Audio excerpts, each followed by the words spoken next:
عمرو وطي شويه عشان عايزه اقول لك على حاجه. هو حابك دلوقتي تقولي على حاجه؟ وامال اتكلم معاك امتى؟ اتفضلي. حاجه ايه خير؟ انا عايزه منك فلوس بعد كام يوم.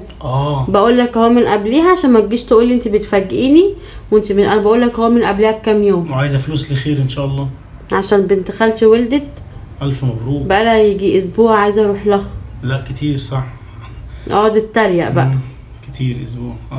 وعيد ميلاد واحده صاحبتي لسه متصله عزماني. وايه تاني؟ بس. تمام.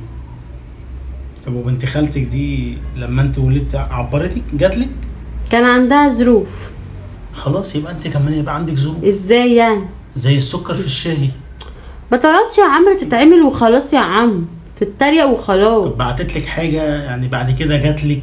مش لازم جاتلك اول اسبوع زي ما انت عايزه تروح. هي كانت عندها ظروف ومش فاضيه. الظروف ده اول اسبوع. انا ما عنديش حاجه.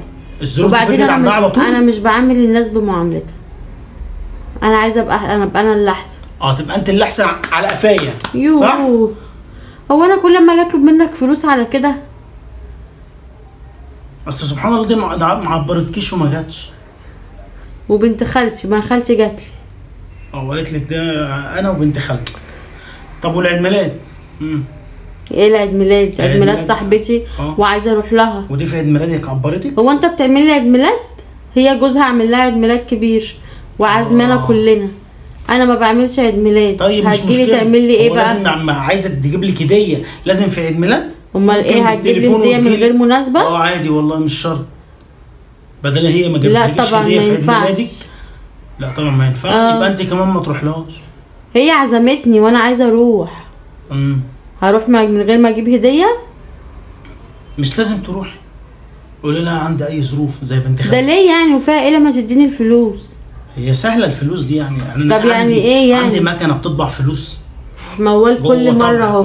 كل ما اجي اطلب منك فلوس على كده.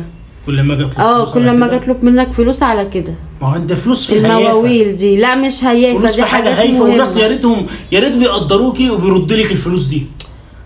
انما لو واحده عندها ظروف والتانيه اصل انا ما عملتش عيد ميلاد فما بتجيليش، طب انا مالي انا بالكلام ده؟ طب يعني ايه يا عمرو؟ انا عايز عليا بايه انا؟ ما الحاجات دي بتترد اما يحصل مناسبه. بتترد. هم ردوا لك حاجه يا بنتي؟ ما هو لما يحصل لي مناسبه ولا حاجه هيردوها. لا انا بقى عايز الاثنين دول يا ستي ما يبقوش يردوا. خلص يا عمرو بقى. لا مش هينفع. ايه اللي مش هينفع؟ لا انا عايزه اروح، انا مش هينفع. خلاص يبقى خدي 50 جنيه لدي و50 جنيه. في حاجه اسمها 50 و50؟ لا خدي 1000 و1000. يعني؟ خدي 1000 و1000. ازاي يعني؟ او اديني رقم حساباتهم ابعت لهم 5000 و5000. يوه اقل واجب يعني.